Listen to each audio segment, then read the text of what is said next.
Now guys day 1 हो चुका है कंप्लीट। डे 2 में आपको क्या करना है।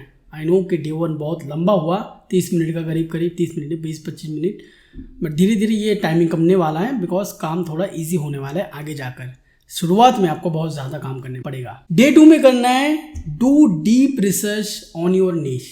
ये बहुत ज़रूरी है बिकॉज आप अपने नीश को ही समझ नहीं पाओगे तो उसके लिए आप क्या ही मतलब कर पाओगे, है ना। जैसे कि मैंने यहाँ पर लास्ट जो डे 1 में मैंने बताया उनमें से कुछ काम जो है वो नीश रिसर्चिंग में हो जाता है। नीश में रिसर्च करने के लिए आपको सबसे पहले पता लगाना है कि ये जो नीश है इसमें कितने कीवर्ड्स है, कितने सारे टॉपिक्स है, वो आपको सबसे पहले पता लगाना है। जैसे कि मैंने पता लगाया था कि एक स्मार्टफोन के अंदर जब भी मैं उसका एक वेबसाइट बनाता हूँ तो उसके अंदर कौन कौन से कंटेंट मौजूद होना चाहिए, क्या क्या मौजूद है, या फिर किस किस चीज़ों में मुझे लिखना चाहिए। तो ये आपको सबसे पहले पता लगाना है कि कितने सारे इसमें सर्च वॉल्यूम है। मैं यहाँ पर रिक्वायरमेंट्स कुछ दे देता हूँ कि मिनिमम टू मिनिमम आपको एवरेज ऐसा हो कि भाई जितने भी सारे होल एंटायर कंटेंट है ना उस पर एवरेज से average 1 lakh per day per month का जो है ट्रैफिक आए। पेज व्यू, ट्रैफिक की जरूरत नहीं, पेज व्यू पर मंथ का 1 लाख आए, वही काफ़ी है। दूसरा जो चीज़ है आपको पता होना चाहिए ये जो मैं नीश चूज कर रहा हूँ इस नीश का जितने भी सारे कंटेंट है उस कंटेंट के पीछे यूज़र का इंटेंट क्या है। ठीक है, ये समझना बहुत ज़रूरी है हर एक ब्लॉगर के लिए। ब्लॉगिंग करने तो आ जाते हैं, उनको पता ही नहीं होता भाई हमें ब्लॉगिंग कैसे करना है, और वो पता इसीलिए नहीं होता बिकॉज उनको अपने कंटेंट के बारे में समझ ही नहीं होता। इसीलिए जितने भी सारे पॉपुलर यूट्यूबर्स या ब्लॉगर्स है जिनसे भी आप पूछो ना कि भाई मैं वेबसाइट शुरू करना चाहता हूँ किस पे शुरू करूँ, तो वो लोग एक ही क्वेश्चन आंसर देते हैं कि भाई जो आपको लगे कि जिस पे आप माहिर हो, जिस कंटेंट पे आप माहिर हो उसी पे आप काम करो। बट सभी को टेक्नोलॉजी में लव है, सभी टेक्नोलॉजी से प्यार करते हैं, सभी स्मार्टफोन को जानते अच्छे से, सभी उन सारे निशों पे कर पाएंगे। बट उस पर अगर हम देखें तो उस पर बहुत तगड़ा कंपटीशन है। इस हिसाब से यही सबसे बेस्ट तरीका है। अगर आपको उसके ऊपर इंटरेस्ट भी ना हो, अगर आप उस नीश को सही से जानते भी ना हो, तब भी आप उस नीश को कैसे करोगे वो इस सेक्टर में आपको हेल्प करेगा। यहाँ पर मैं बताना चाह रहा हूँ कि आपको बहुत ही ज़बरदस्त रिसर्च करना पड़ेगा उस कंटेंट के ऊपर। लाइक जैसे मैंने ये सारे उदाहरण दिए स्मार्टफोन वगैरह, रूट वगैरह, डाउनलोडिंग वगैरह, फ्लैश फाइल्स वगैरह, तो इनका इंटेंट एक ही है कि भाई लोगों को ये चाहिए, किसी को ये डाउनलोड करना है, किसी को ये प्रोसेस जानना है, किसी को इसका मतलब कुछ इन्फॉर्मेशन चाहिए कि कौन सा बेस्ट है, कौन सा बेस्ट स्मार्टफोन अवेलेबल है इस प्राइस रेंज के अंदर, कौन सा बेस्ट फिटनेस बैंड अवेलेबल है इस प्राइस रेंज के अंदर। तो लोगों का इंटेंट जानना बहुत ज़रूरी है। कीवर्ड्स टोटल 4 तरह के होते हैं। मैंने चारों तरह का यहाँ पर मैंने इसोमाफिया प्रो के लिए तो ऑलरेडी बता दिया है। सबसे पहला होता है कि इंफॉर्मेशनल कीवर्ड्स। ठीक है, इन्फॉर्मेशनल कीवर्ड जो होते हैं बेसिकली जहाँ पर हम लोग इन्फॉर्मेशन प्रोवाइड करते हैं। दूसरा होते हैं यहाँ पर नेविगेशनल कीवर्ड जिसके थ्रू हम लोगों को नेविगेट करते हैं हर एक चीज़ के थ्रू कि हाँ आपको ये चीज़ कैसा करना है, जैसे कि ट्यूटोरियल्स वगैरह ये सब कुछ आ गए। चौथा आता है ब्रांडेड कीवर्ड जो कि बहुत ही हाई क्वालिटी का होता है। मतलब मान लो कि जैसे हर एक चीज़ का होता है, जैसे एक डोमेन नेम है तो उस डोमेन नेम के ऊपर ही अगर सर्च वॉल्यूम ज़्यादा होता है तो उस पर आपको काम नहीं करना बिकॉज उस कीवर्ड को खुद आविष्कार किया है उस वेबसाइट ने, तो उसको आप बीट नहीं कर सकते। ठीक है, चौथा है वो है बाइंग कीवर्ड जिसके थ्रू आप एफिलिएट मार्केटिंग कर सकते हो। लाइक जैसे कि कूपन कोड्स, डिस्काउंट कोड्स, या फिर तो हाउ टू बाय ये वाला फ़ोन, या फिर वो चीज़ ये चीज़, तो इनको बोलते हैं बाइंग कीवर्ड्स। या फिर जो रिव्यूज़ वगैरह होते हैं जो डालते रहते हैं उनको भी बाइंग कीवर्ड्स के अंदर जाना जाता है। ठीक है, तो ये 4 तरह के कीवर्ड है।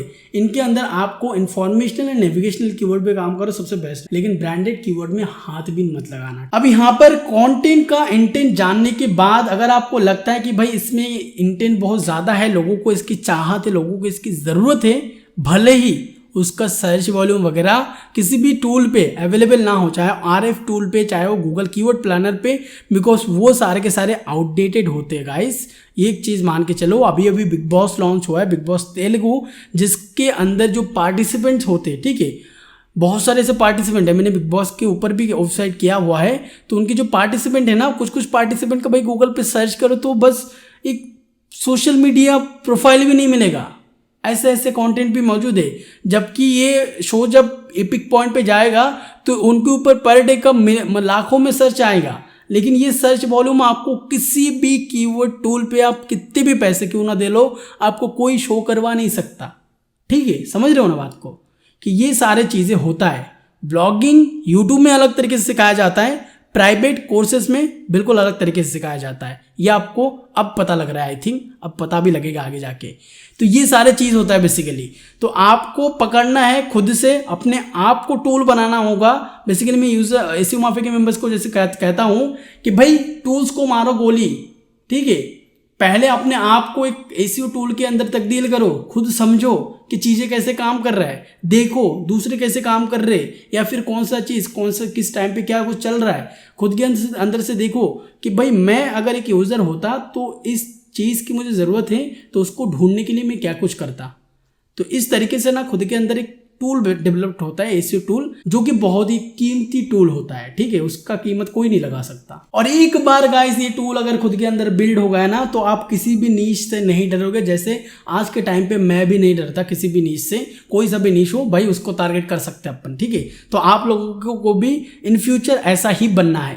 तो हम लोगों ने यहाँ पर नीश पे रिसर्च करके निकलना क्या क्या है, यूज़र इंटेंट हमें निकालना है कि भाई इसका यूज़र इंटेंट क्या है, हमें किस किस टाइप के कंटेंट के ऊपर काम करना पड़ेगा वो हमें निकालना है कि ज़्यादा से ज़्यादा कम से कम 100-200 आर्टिकल हम लिख सके। इस टाइप का नीश को हमने चूज़ करना है। उसमें मतलब ऐसा होना चाहिए भाई ये एक ट्रेंड वाला चीज़, मतलब हाँ लोगों अगर टूल्स पे अवेलेबल नहीं है उसका डेटा, तो डेफिनेटली हमें पता लगाना होगा खुद से कि भाई हाँ इस पर सर्च आएगा।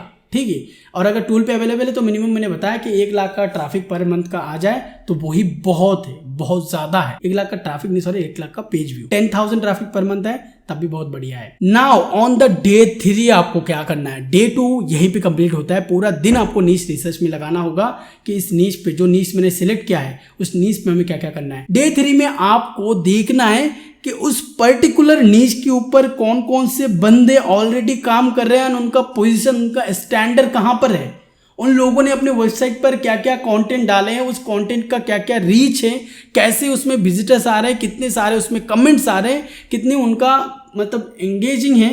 तो वो सारे कुछ आपको ढूंढ के निकालना, एक एक करके निकालना है।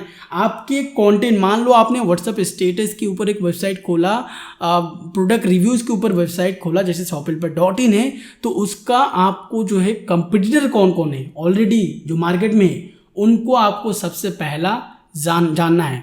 और यहाँ पर ये जो चीज़ है ये मैं सिर्फ और सिर्फ जो नॉर्मल लोग हैं यहाँ पर जो यूट्यूब के थ्रू आए हैं उनको बता रहा हूँ। एसईओ माफिया प्रो के लिए जो मेंबर्स हैं उनके लिए तुम्हें बताने की भाई कोई ज़रूरत नहीं। 3-4 वीडियोस मैंने इसके ऊपर डाल के रखा है एंड बहुत ही तगड़ा वाला, तो ये आप लोग स्किप करो। ठीक है, तो बेसिकली आपको करना क्या क्या है, इस नीश ये जो कंप्यूटर रिसर्च है ना, इसके लिए आपको एक टूल्स की हेल्प चाहिए होगी, जो कि ये RF टूल, HRAF पता नहीं क्या है, बट ये टूल आपको बहुत ज़्यादा मदद करेगा। दूसरे कोई भी टूल आपको नहीं चाहिए। थोड़ा सा पैसे इन्वेस्ट करके आप इस टूल को ले लेना। कहीं पर ये 100-200 रुपये में पर मंथ पे मिल जाता है, लेकिन इसका एक्चुअल कॉस्ट मंथली अराउंड अगर सबसे हाईएस्ट वाला प्लान पे जाए तो $10,000 लेता है ये। ठीक है, $10,000, समझ रहे हो। तो ये चीज़ बहुत ही महंगा पड़ सकता है। तो इस हिसाब से आप ग्रुप बाय एसईओ टूल्स मिलते हैं, बहुत सारे जगह पर मिलते हैं। आप लोग थोड़ा सा फेसबुक ग्रुप पे जाके पोस्ट कर दो मुझे चीप प्राइस में चाहिए, तो आपको कोई भी प्रोवाइड करवा देगा। RF tool, only RF tool, और कुछ भी नहीं चाहिए। नाउ इस कंप्यूटर रिसर्च में आपको कौन कौन से डेटा निकालना है, पहले तो मैंने बता दिया कि वो जो बंदा है वो बंदा कौन सा डोमेन नेम यूज कर रहा है, ये पहले निकालो आप। दूसरा, वो बंदा कौन सा थीम यूज कर रहा है, कौन सा डिजाइन यूज कर रहा है, ये दूसरा चीज निकालो। तीसरा, आपको निकालना है कि उस बंदे ने जितने भी सारे कंटेंट लिखे उन कंटेंट का पूरा इंटरनल लिस्ट बनाओ आप, एंड देखो क्या मिसिंग है, उसको आप फिल करो। ठीक है, मतलब मान लो उसने 100 आर्टिकल लिखे, 100 में से 100 आर्टिकल का आप लिस्ट बना दो एंड देखो कि उसने अलग और कौन सा कंटेंट है जो कि आपको लग रहा है होना चाहिए बट उसने नहीं डाला, इसका भी लिस्ट अलग से बना लो। चौथा, आपको जो करना है उनका बैकलिंक रिसर्च करके निकालना है। बैकलिंक निकालने के लिए किसकी जरूरत पड़ेगी, हमें RF टूल की, और ये आपको ऑफ पेज एसईओ में सबसे ज़्यादा हेल्प करने वाला है। निकालो RF टूल के थ्रू कि उनका कितना रेफरिंग डोमेन है और हर एक रेफरिंग डोमेन में से उसने कितने सारे बैकलिंक्स उठाए हैं। तो ये बैकलिंक्स का एक टोटल एक शीट बना लो एंड उसमें आप देख लो, एंड हो सकता है आपका 10 कंपटीटर हो, ठीक है, 10 वेबसाइट ऐसे हो जो गूगल पे टॉप पे रैंक कर रहे हैं, 10 के 10 का अलग अलग वेबसाइट से बैकलिंक है, सबका लिस्ट इकट्ठे करो एंड वहां पर से ढूंढो कौन सा ऑर्गेनिक बैकलिंक है एंड कौन सा सेल्फ मेड बैकलिंक है। आजकल के टाइम पे कोई भी साधु नहीं है जो सेल्फ मेड बैकलिंक नहीं बनाता होगा, डेफिनेटली उस बंदे ने भी बनाया है। तो वो सारे लिंक्स की हमें ज़रूरत है, बाकी सारे लिंक्स को आप स्किप कर सकते हो। देखो कि भाई ऐसा कौन सा लिंक है कि भाई जिसने वो आउटरीच करके यानी कि दूसरी वेबसाइट को अप्रोच करके पैसे देके या फिर कुछ भी करके हो, उन्होंने लिंक कुछ खरीदे हैं, कुछ उन्होंने खुद से बनाए, वो सारे कुछ आप फाइंड करो। यहाँ पर आपको डेफिनेटली 101% कुछ लिंक्स आपको मिल जाएंगे blogspot.com का, कुछ लिंक आपको मिल जाएगा फोरम्स वेबसाइट का, कुछ लिंक्स आपको मिल जाएंगे प्रोफाइल वेबसाइट्स का। तो इसी टाइप के बैकलिंक्स आपको मिल जाएंगे। तो ये 4 चीज़ हो गया। 5वां चीज़ आपको ये जानना है कि ये बंदा कितने सालों से, कितने दिनों से इस कंटेंट पे काम कर रहा है। उतने ही दिन का आपको टारगेट रखना है कि भाई हाँ मैक्सिमम मेरा टारगेट है इतने दिन का, बिकॉज इतने दिन में ये बंदा इस पोजीशन पे आ गया तो मैं भी इससे ज़्यादा पोजीशन पे गेन करूँगा। लेकिन हमारा टारगेट है 100 डेज मिनिमम 100 डेज के अंदर आपको सक्सेस होना ही होना है। पर डे का $1 एंड पर डे का $1 आपको लेना ही लेना है। टारगेट मत भूलना, टारगेट भूल गए काम खत्म, ठीक है। तो यहाँ पर ये चीज़ आपको, ये 5 चीज़ आपको ढूंढ के निकालना है। आप लोग हो सके तो इसको एक और बार रिवाइज दे दो। चौथा दिन आपको क्या करना है, चौथा दिन आप डे 2 में आपने नीश के ऊपर रिसर्च किया था, उसके थ्रू जो भी डेटा मिला है, इन सारे चीजों को मिला के आप पहले से ही 100 से 200 आर्टिकल का लिस्ट बना लो। 10-15 आर्टिकल नहीं गाइस, 100 से 200 आर्टिकल का आप पूरा एंटायर लिस्ट बना लो कि भाई साहब मुझे इस चीज पे काम करना है। समझ रहे हो, कोई भी गलती नहीं होना चाहिए यहाँ पर। अब गाइस कहीं पर यहाँ पर हो सकता है कि आपको 100 से 200 से लेकर 500 तक का आर्टिकल का लिस्ट मिल जाए। अगर आप इस हिसाब से चलोगे, ऐसे रिसर्च डीप रिसर्च करके चलोगे, तो आपको 100 से 500 तक का आर्टिकल मिलने का चांस रहता है किसी किसी नीश पे। अब कोई कोई ऐसा नीश होता है जिसमें भाई हाईली मैक्सिमम से मैक्सिमम जाए हम, फिर भी वहां पर 150 आर्टिकल का लिस्ट ही मिलेगा, उससे ज्यादा नहीं मिलने वाला। तो उस टाइप की चीज पे आप वहीं पे रहने दो। नाउ ये टोटल चीज करते करते ना पूरा चौथा दिन आपका निकलने वाला है, पूरा चौथा दिन ही आपका निकल जाएगा कि भाई हाँ कितने सारे आर्टिकल मुझे इस 100 दिनों में मुझे डालना है, ठीक है।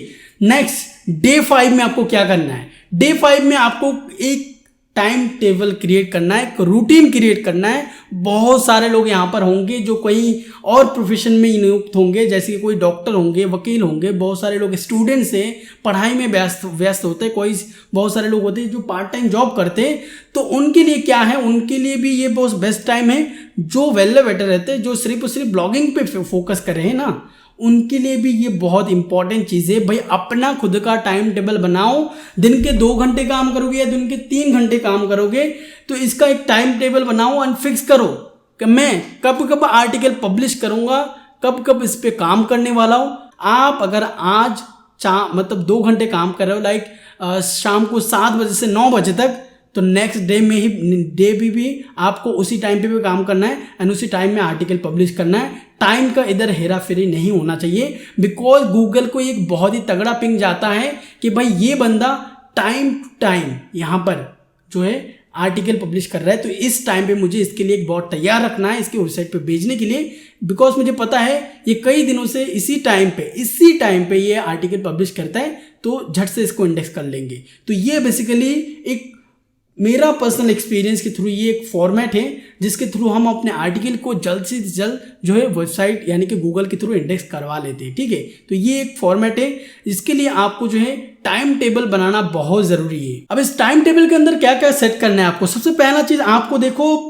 फर्स्ट जो 10-15 दिन होगा इसमें कोई टाइम टेबल नहीं होगा, बिकॉज ये आपके ब्लॉग सेटअप करने का दिन होंगे। तो यहाँ पर आपको टाइम टेबल का कोई वैल्यू नहीं रहेगा।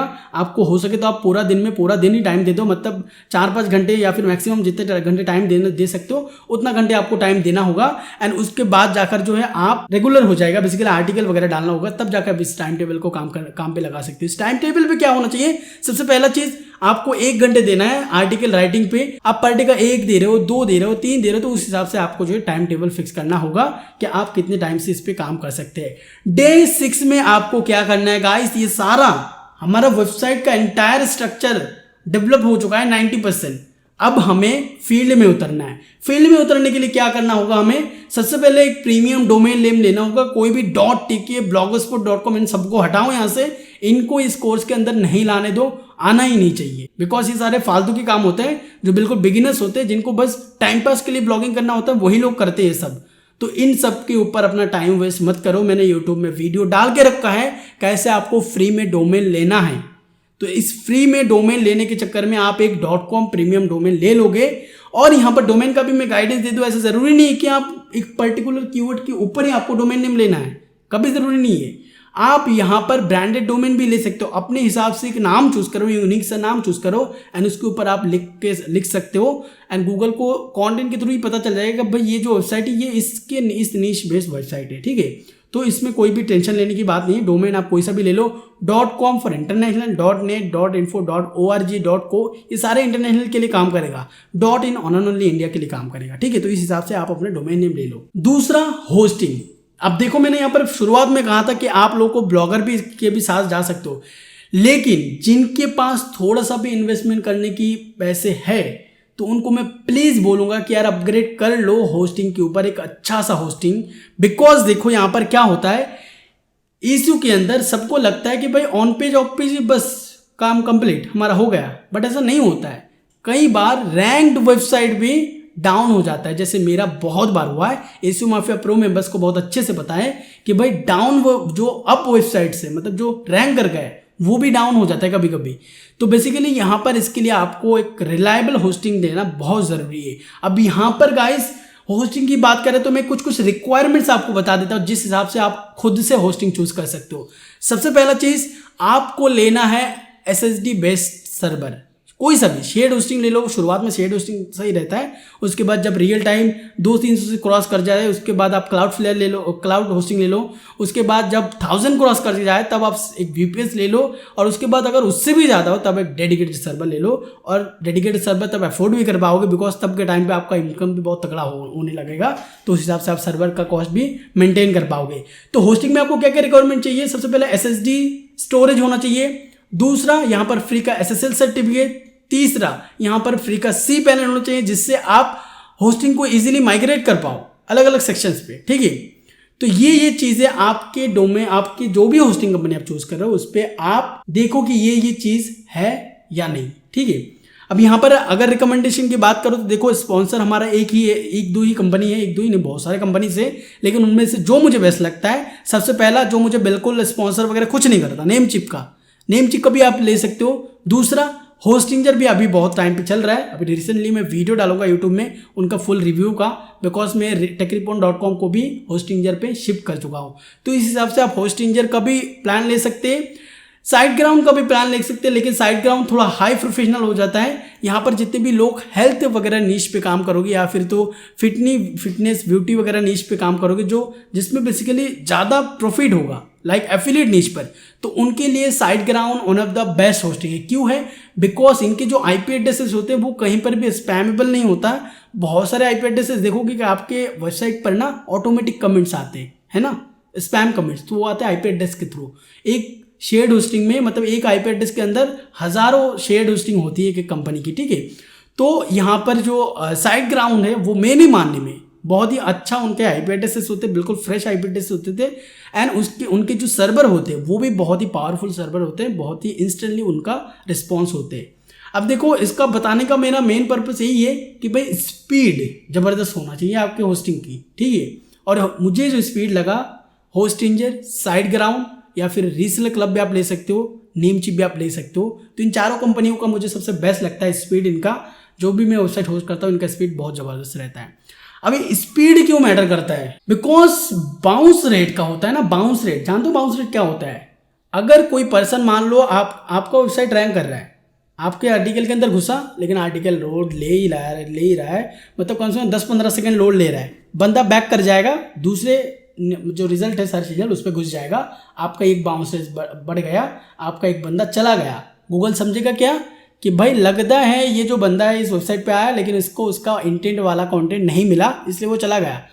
ऐसे करके जैसे ही मतलब 100-200 बंदे ऐसे करते जाएंगे ना, तो वैसे ही आपका रैंकिंग गिरने लगेगा, ठीक है।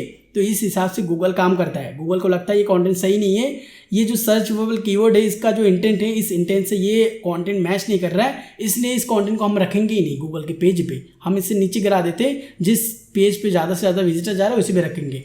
तो इससे मैटर ये करता है कि जितना जल्दी आपका पेज लोड होगा उतना जल्दी यूज़र आएगा, आपके कंटेंट देखेंगे, दूसरे वेबसाइट पर जाएगा ही नहीं। तो ये होता है फायदा मेन। लास्ट वाला जो स्टेप आता है वो आता है क्लाउडफ्लेयर सेटअप करना। एक डोमेन ले लिया, एक होस्टिंग ले लिया, फिर ब्लॉगर में ले लिया, इन दोनों को कनेक्ट करने के लिए आपको क्लाउडफ्लेयर यूज़ करना है। क्लाउडफ्लेयर कैसे यूज़ कैसे करना है इसको देखने के लिए आप ब्लॉगिंग माफिया में एक फ्री का वीडियो एकदम बिल्कुल अपलोडेड है, उसको देख सकते हो क्लाउडफ्लेयर के रिलेटेड। उसमें मैंने डिटेल में बताया क्लाउडफ्लेयर को कैसे यूज करना है। डे 7 में आपको क्या करना है, install WordPress along with the best plugins and themes. ये आपको ध्यान में रखना है गाइस। डे 7 में आपको फोकस करना है आपकी वेबसाइट को सेटअप, फर्स्ट इनिशियल जो सेटअप्स होते हैं उनको कंप्लीट करना है आपको। डे 7 में एक दिन भी इधर उधर नहीं होना चाहिए, कोई भी गैप नहीं आना चाहिए। डे 7 में आपको सबसे पहले इंस्टॉल करना है अपने सी पैनल के थ्रू वर्डप्रेस को, आप ब्लॉगर पे भी कर सकते हैं। देन उसके बाद नेक्स्ट में आता है थीम की बात। जैसे कि मैंने उस टाइम पे बताया था, कंप्यूटर रिसर्च करने के टाइम पे आपको पता लगाना है वो बंदा कौन कौन सा थीम यूज कर रहा है, ठीक है। कोई हो सकता है न्यूज़पेपर थीम यूज कर रहा है, कोई डिफरेंट टाइप के थीम यूज कर रहा है, कोई कस्टम थीम यूज कर रहा है। ध्यान रखना गाइस, उनमें से आपको एक भी थीम यूज नहीं करना है, ठीक है, एक भी थीम यूज नहीं करना है। अगर करना भी है तो उसके साथ आप पेज बिल्डर यूज करो, क्योंकि गूगल के पास ये मैंने देखा है, कई बार नोटिस किया है कि गूगल जो है ना एक ही नीश बेस्ड कंटेंट को अगर वो एक ही स्टाइल फॉर्मेट में दो वेबसाइट है, एक को निकाल देते एक को रखते। फॉर एग्जाम्पल आपने यहाँ पर न्यूज़पेपर जो डिफ़ॉल्ट फॉर्मेट है उसके ऊपर आपने एक वेबसाइट बनाया एक नीश के ऊपर, सेम आप रैंक भी कर रहे हैं, सेम उसी नीश पे कोई एक और बंदा रैंक कर रहा है वही सेम डिज़ाइन लेकर, सेम कुछ सब कुछ कर तो वो वहाँ पर आप जो है रैंक नहीं कर सकते हो मोस्ट प्रोबेबली। तो इस हिसाब से आपको देखना है कि वो बंदे ने जो डिज़ाइन किया है क्या मैं उससे बेहतर डिज़ाइन कर सकता हूँ। अगर यहाँ पर कोई ऑप्शन नहीं है कि भाई मैं प्रीमियम थीम नहीं ले सकता, तो उसके लिए आप फ्री का थीम भी यूज़ करते हो, उसके साथ आप पेज बिल्डर यूज़ करो जिसके थ्रू वो आपके पोस्ट का स्ट्रक्चर का फॉर्मेट बदल देगा, देखने का जो स्टाइल है जो HTML फॉर्मेट से उनको बदल देगा। तो ये भी एक की पॉइंट है, मतलब माइनर सा पॉइंट है, बट डेफिनेटली बहुत ही ज़रूरी पॉइंट है आपके वेबसाइट सेटअप करने के टाइम पे। अब यहाँ पर एसयूबाब या प्रो मेंबर्स को ये बात बोलने की ज़रूरत नहीं है, उनको फ्री में बहुत सारे थीम्स मिल चुका है, न्यूज़पेपर थीम मिल चुका है, जनरेट पेज थीम मिल चुका है, अभी जेनेसिस का वो जो प्रीमियम थीम वो भी अभी मिलने वाला है डेफिनेटली। उसके अलावा एफिलिएट के लिए अलग से एफिलिएट बूस्टर नाम का थीम मिल चुका है, तो आई डोंट थिंक कि उनके लिए कुछ चाहिए और अलग से theme. Page builder Elementor pro है तो उसको भी आप ले लेना, लेने के बाद उसको आप डिज़ाइन करके चेंज कर लेना। ओके, तो थीम का ये रिक्वायरमेंट था। प्लगइन्स की बात करें तो यहाँ पर आप कोशिश कीजिए जितना से जितना हो सके 2 प्लगइन मस्ट रखना है। सबसे पहला प्लगइन है यूएस्ट एसीओ, रैंक मैथ वगैरह छोड़ दो। दूसरा चीज़ है यहाँ पर जेटपैक प्लगइन, तो ये 2 प्लगइन आपको रखना ही रखना है। बाकी आप कोई भी प्लगइन रख सकते हो, कॉन्टैक्ट फोरम 7 रख सकते हो, या फिर तो SSL के लिए एक SSL सर्टिफिकेट SSL का एक प्लगइन आता है वो वाला रख सकते हो, ताकि आपका SSL कभी भी एरर ना जाए, गूगल के पास कभी भी बैड सिग्नल ना जाए। एंड ऑब्वियसली आपको आपके कंटेंट के बेस के ऊपर आपको प्लगइन्स डिसाइड करना है कि उसमें आपको टेबल यूज करना है या नहीं, डायग्राम यूज करना है या नहीं। तो उस हिसाब से आप अपने तरफ से प्लगइन्स चूज कर लेना कि हमें भाई पोस्ट के लिए या फिर तो अपने वेबसाइट के लिए इस प्लगइन्स की जरूरत पड़ेगी, तो उस हिसाब से अपना प्लगइन चूज कर लेना, ठीक है। तो डे 7 यहीं पर कंप्लीट होता है।